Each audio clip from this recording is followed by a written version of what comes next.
Hi guys, and welcome back to the English classroom. Hope your weekend was a good one. And yeah, we still wait to hear when we'll actually be returning to school.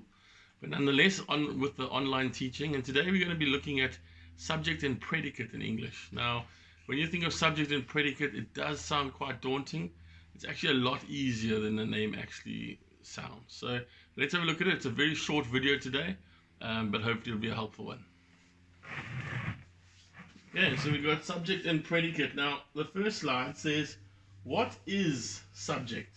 Okay, so what is a subject? Well, every sentence has to have a subject for it to be a sentence. Okay, and how we find the subject of a sentence is we need to ask who or what is doing the action or carrying out the action. Okay, so the key to it is we have to first identify the verb. And then we have to ask who or what is doing the verb. And the answer to that question will give us our subject. So let's have a look at two examples quickly. So the first example says, Simon played marbles in the street. Okay? Now, let's have a look at that. Say, first identify the verb. Can you find the verb? Okay, so the verb is played. Now, who or what played? And the answer to that question is Simon. So Simon is the subject of that sentence. Okay? Let's have a look at another example. And this is going to show us that a subject doesn't necessarily have to be one word. Okay? It could be a group of words, a phrase. Okay? So the friendly group of girls helped out at the market. So what is the verb? Try and identify the verb first. You got it? And if you correct the word helped, then that you were correct. That is the verb. Who or what helped? And you'll find it's the friendly group of girls. And that is your subject for the sentence. Okay?